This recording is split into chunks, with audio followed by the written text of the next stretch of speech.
ပြီးခဲ့တဲ့အပိုင်းမှာတော့ကွန်နာတို့3ယောက်ဟာဆိုရင်ရိန်းဂျာတွေအဖြစ်ပြောင်းနိုင်သွားကြပြီးကဘာကြီးကိုလည်းကဲမှန်းမသိကဲတင်နိုင်ခဲ့ကြပါတယ်ဒီဘန်းရဲ့အစမှာတော့အီတန်ကကီယာနဲ့ကွန်နာတို့2ယောက်ကိုအရေးတကြီးပြောစရာရှိတယ်လို့ခေါ်ထားပြီး Cyber Space ဆိုတဲ့ဆိုင်လေးမှာဆုံကြပါတယ်စိန်ထဲကိုရောက်တော့အီတန်ကပေါ့ပေါ့ပါပါပဲနှုတ်ဆက်ပြီးသူတို့ရဲ့ဘာမဆိုလုပ်လို့ရတဲ့ဆိုင်လေးကိုမိတ်ဆက်ပေးပါတယ်အဲ့ဒီဆိုင်ရဲ့အုံနာကတော့ဟေးလီလို့ခေါ်ပြီးဒီဆိုင်ကိုရောက်လာတဲ့လူတိုင်းဝါဒနာပါတဲ့ဘဲအရာကိုမဆိုနေရာရအောင်ကူညီပေးတဲ့တဦးတီးတော်သူဖြစ်ပါတယ်နောက်မှရောက်လာတဲ့ကွန်နာတို့3ယောက်ကတော့တိတ်မယုံပေမဲ့ဟေလီယာတွေ့ရှင်မှာပဲတရှင်းဆိုဝါဒနာပါတဲ့ကီယာကိုတောက်ကြနေတိုင်းဒီဆိုင်မှာဖျော်ဖြေပေးဖို့အလုပ်တစ်ခုပေးလိုက်ပါတယ်ကီယာလည်းရောက်လာတာနဲ့အပျော်ကြီးပျော်သွားပြီးဘောလုံးကန်ရတာဝါဒနာပါတဲ့ကွန်နာကိုတော့ဟေလီယာထိမိမိချိန်နေစင်းလို့ရမယ့်နေရာတနေရာကိုစီစဉ်ပေးလိုက်ပါတယ်နှစ်ကောင်လုံးလည်းသူတို့ဝါဒနာပါတာတွေကိုပြင်ဆင်ဖို့ထွက်သွားတဲ့အချိန်မှာတော့အီတန်စီကိုမက်ဆေ့တစ်ခုရောက်လာပြီးဒေါက်တာအိုလီဗာသူ့ကိုတနအီအတွင်းလာတွေ့ဖို့ခေါ်ပါတယ်အီတန်လည်းအပြေးလွှာဒေါက်တာအိုလီဗာစီရောက်လာတဲ့အချိန်မှာတော့တော်တဲ့တနေရာမှာအယောင်လင်းနေတဲ့ဥတုံလုံးကိုယူဖို့ခေါ်လိုက်တာဖြစ်ပါတယ်အီတန်လည်းဘာလို့မှမသိပေမဲ့သူမစားတော့ဘူးလို့ညင်းနေတဲ့အချိန်ဒေါက်တာအိုလီဗာကတော့ဒါစားဖို့မဟုတ်ပဲစီးဖို့လို့ပြန်ပြောပြပါတယ်အိုလီဗာရဲ့စကားကြောင့်အီတန်လည်းနည်းနည်းတော့ကြောင်သွားပေမဲ့ပြန်မေးဖို့အချိန်မရပဲအဆာနဲ့မတည်နိုင်သေးတဲ့ဇန်ထရက်ကောင်တွေကသူတို့စီရောက်လာပြီးဥတွေကိုလာလူပါတယ်အဲ့လိုနဲ့နှကောင်သားဒရုန်းမဲကောင်တွေနဲ့တိုက်ခိုက်ကြပြီးကွန်နာတို့2ယောက်ကိုလည်းစစ်ကူခေါ်လိုက်ကြပါ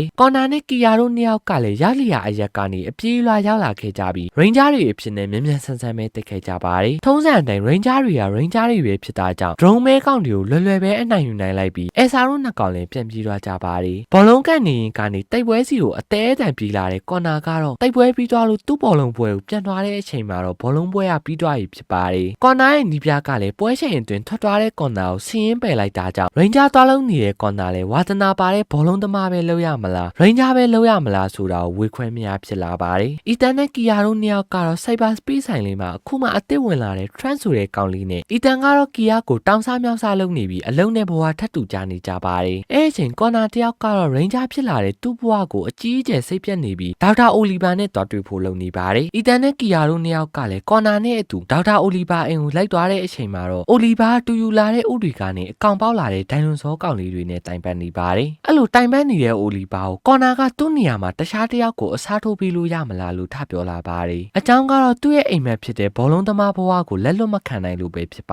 တယ်အီတန်နဲ့ကီယာတို့2ယောက်လည်းကွန်နာကိုဝိုင်းဖြောင်းပြကြပြီးမြဲကွန်နာရဲ့သဘောထားကိုနားလဲတဲ့ဒေါက်တာအိုလီဗာကတော့ပြန်စင်းစားကြည့်ပါအောင်လို့ပြောပြီးပြန်လွှတ်လိုက်ပါတယ်အီတန်တို့2ယောက်လည်းရန်ရိန်းဂျာဆိုတာသူတို့ရဲ့ခေါင်းဆောင်ဖြစ်လာတင်တယ်လို့စိတ်ကူးထားကြပြီးမြဲစိတ်ကူးနဲ့လက်တွေ့ရတခြားစီဖြစ်နေလို့စိတ်ပြတ်နေကြပါတယ်ဒရုန်းမဲကောင်တွေရဲ့ဖခင်ကြီးမီဆိုကော့ကလည်းအိုရီကိုယာရွာတဲ့အိုလီဗာကိုစိတ်ပူနေကြပြီးဥကနေအကောင်ပေါက်လာတဲ့ဒိုင်လွန်စောကောင်တွေကိုအိုလီဗာကတေချာတင်ပြပေးနိုင်သွားရင်သူတို့အတွက်အန်ဒီရှိလာနိုင်တယ်ဆိုတာကိုရိပ်စာမိနေကြပါတယ်ဒါပေမဲ့မီဆိုကော့မှာကလည်းအစီအစဉ်တစ်ခုရှိနေပြီးရိန်းဂျာတွေနဲ့အိုလီဗာတို့ကိုဒုက္ခပေးဖို့တွိဆန်တွေရဲ့ဖွဲ့စည်းပုံ DNA တွေနဲ့အော့တကောင်ဖန်တီးလိုက်ပါတယ်အဲ့အချိန်ထိတောင်ကွန်နာကတော့လေလွတ်နေတုံဖြစ်ပြီးစိတ်ညစ်နေတဲ့ကွန်နာစီကိုဘောလုံးနီးပြရောက်လာပါတယ်နီးလေယာသူ့ကိုပယ်လိုက်တဲ့အတွက်စိတ်မကောင်းမဖြစ်ပဲနောက်ထပ်အခွင့်အရေးရှိသေးတဲ့အကြောင်းလာပြောပြတာဖြစ်ပါတယ်ကွန်နာလည်းနားမလည်နိုင်ဖြစ်နေတဲ့အချိန်နီးပြသူ့ကိုတယောက်ယောက်ကဆက်သွယ်လာတယ်လို့ပြောပြပြီးပွဲချိန်တော့ကွန်နာထွက်လာရတာကလည်းသူ့ကြောင့်လို့တောင်းပန်လာလို့ပဲဖြစ်ပါတယ်အဲ့လိုနဲ့ဘောလုံးသမားဖြစ်ရှင်တဲ့ကွန်နာလည်းသူ့မှာအခွင့်အရေးရှိသေးတယ်ဆိုတာကိုသိလိုက်ရတဲ့အချိန်မှာတော့အီတန်တို့2ယောက်ကလည်းရောက်လာခဲ့တာကြောင့်ကွန်နာလည်းအိုလီဗာတို့လက်ချက်ဆိုတာကိုသိလိုက်ရပါတယ်တိတ်မကြခင်မှာပဲမီဆိုကောလွတ်လိုက်တဲ့အော်ဒကောင်ကပြည်သူတွေကိုဒုက္ခပေးနေတာကိုအိုလီဗာတွေ့လိုက်ရတာကြောင့်ကွန်နာတို့ကိုအကြောင်းကြားလာပါ